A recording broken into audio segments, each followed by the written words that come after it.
கோவில் ரகசியம். காஞ்சி வரதராஜ பெருமாள் கோவில் ரகசியங்கள். பல பெயர்களில், பல ரூபங்களில், பல கோவில்களில் அர்ச்சாவதாரமாக அருள் வெள்ளம் பெறுகிறார் திருமால். யார் வந்து கேட்டாலும் வரமளித்து அருள் புரிபவர். இப்படி கேட்டவர் அனைவருக்கும் வரமளித்து மகிழ்வித்ததாலேயே வரதராஜன் என்று போற்றப்பட்ட வரதராஜ பெருமானை காஞ்சிபுரத்து திவ்ய தேச கோவில்களில் முதலாவதாக தரிசிக்கலாம். வேண்டும் வரமெல்லாம் தரும் இந்த வரதராஜ பெருமாள் கோவிலில் அப்படி என்ன ரகசியங்கள் உள்ளது? 40 ஆண்டுகளுக்கு ஒரு முறை இக்கோவிலில் அனந்தசரஸ் என்ற தீர்த்தத்தினுள் அத்திவரதர் அனந்த சயனராக ஆனந்த யோகம் கொண்டிருக்கிறார். 40 ஆண்டுகளுக்கு ஒரு முறைதான் இந்த அத்திவரதர் அந்த திருக்குளத்தை விட்டு வெளியே வந்து தரிசனம் தருகிறார். இந்த கணக்குப்படி அடுத்த தரிசனம் 2019 ஆண்டில்தான். அப்போது 10 நாட்களுக்கு அவரை தரிசிக்கலாம். பிறகு மறுபடி நீருக்குள் சயனம் கொள்ள ஆரம்பித்து விடுவார்.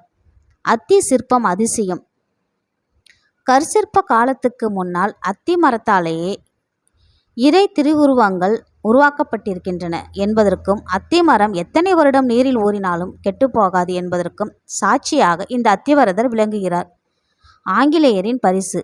வரதராஜ பெருமாள் கழுத்தில் அணிந்திருக்கும் மீன் வடிவிலான அணிகலன் ஆங்கிலேயர் ஆட்சியின் போது சென்னையில் உயர் அதிகாரியாக பணியாற்றிய ராபர்ட் கிளைவ் தன் பக்தி காணிக்கையாக செலுத்திய ஆபரணம். தேவலோக விருந்து நறுமணம்.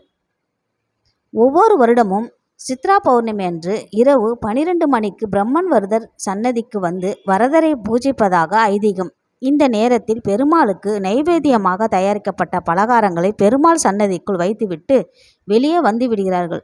குறிப்பிட்ட நேரம் கழித்து, அதாவது பூஜை முடித்து பிரம்மன் சென்ற பின் உள்ளே நுழையும் போது அந்த நைவேத்திய பாத்திரங்களை திறந்து பார்த்தால் அது தேவலோக விருந்தின் நறுமணத்தை கொண்டிருப்பதை நுகர்ந்து பக்தர்கள் பரவசப்படுகிறார்கள்.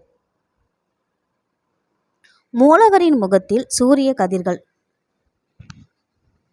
சித்திரை மாத பௌர்ணமி அடுத்த 15 நாட்களில் அஸ்தமன நேரத்தில் தன் கிரகணங்களை மூலவரின் முகத்தில் விழுமாறு செய்து வணங்குகிறான் ஆதவன். இந்த அற்புதம் வேறெந்த திவ்ய தேச தலத்திலும் காண கிடைக்காதது. தங்கப்பள்ளி வெள்ளிப்பள்ளி. இங்கே தங்கப்பள்ளி வெள்ளிப்பள்ளி என்று 2 பள்ளி உருவங்களை மேலே விதானத்தில் பதித்து வைத்திருக்கிறார்கள். ஏணி போன்ற படியேறி சென்று அந்த பள்ளிகளை தொட்டு வணங்கி வரதராஜரையும் தியானித்து கொண்டால் தீராத நோய்களும் தீர்கின்றன.